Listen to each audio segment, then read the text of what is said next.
One of the big problems with classic holiday dishes is that the busier our lives get, the easier we want them to be. We want everything fast and simple, not to mention gluten-free, dairy-free, and fat-free.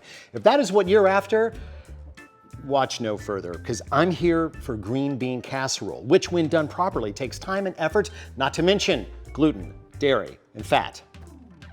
You still here? All right, let's cook. Let's meet the hardware.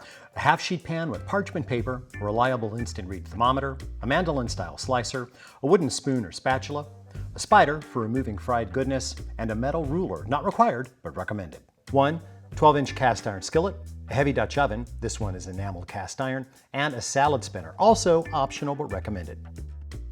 Dang it, I'm forgetting something. Oh, a small sieve or sieve. And now the software. 2 large onions, which I've already sliced thinly with the aforementioned mandolin. 12 ounces of button mushrooms, quartered, enough neutral oil to come an inch up the side of your Dutch oven, and that's 3 cups of canola in my case. Now you're also going to need 4 tablespoons of butter, 45 grams of all-purpose flour, 40 grams of rice flour, about 3 tablespoons of kosher salt, less than what's pictured here, a teaspoon each of finely grated nutmeg and ground black pepper, 4 cloves of garlic minced, and a tablespoon of sherry vinegar, 2 cups each, half and half, and chicken stock, and last but not least, a pound of fresh green beans, trimmed and halved. Step 1. Bring 3 quarts of water to a boil in the Dutch oven and season with 2 tablespoons of the salt. Add the beans, then return the water to a boil and cook until barely crisp, 5 minutes give or take, depending on how ripe and fresh said beans are. Once drained, move immediately to cold water, which is easy if you're using a salad spinner. Add a few handfuls of ice. This is called shocking, and the goal is to stop the cooking dead in its tracks. There. Now go ahead and take the beans for a spin, as we want them dry as possible. Perfect. Now set aside.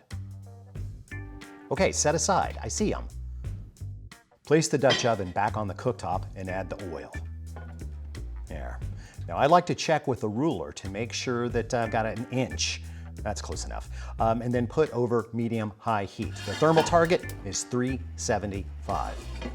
There. Keep an eye on that. All right, next, toss the onions in the rice flour. And yes, you absolutely should use, guess what? Your hands for this. Yeah, just make sure they're clean.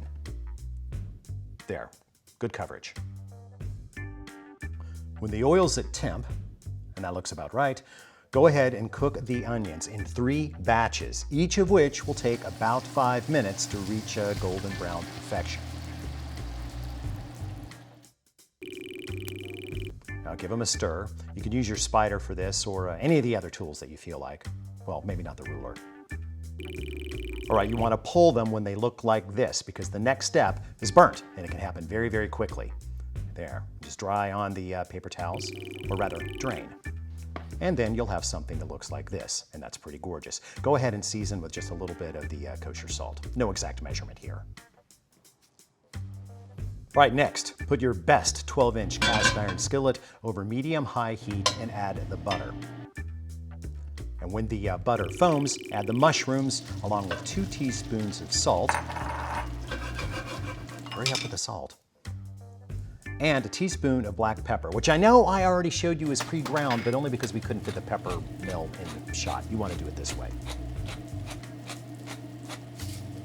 All right, in about 10 minutes, your mushrooms should look like this. So stir in the garlic and the nutmeg that you just grated like 10 minutes ago, there, and cook for 30 seconds. And if there's no fat in the pan, which could happen depending on the mushrooms, melt in another tablespoon of butter.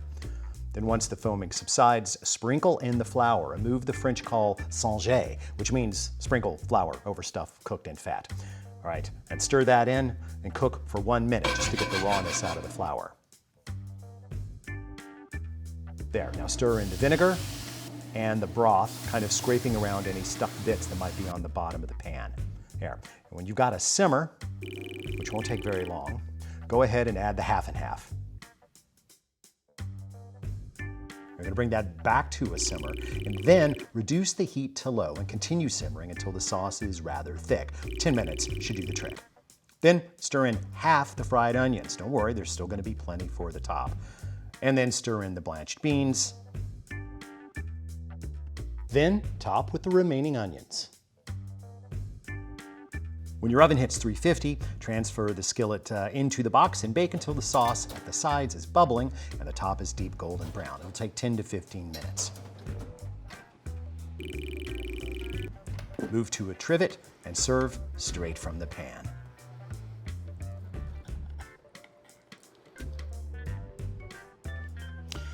I don't need no turkey, I don't need no gravy, I don't need no giblets and no dressing. I don't need pesky relations. I don't need parades or sales. I just need this. Actually, I don't even really need this. I just need all these crunchy onions on top. But you know, it helps to have something sticky to hold it all together. Happy holidays.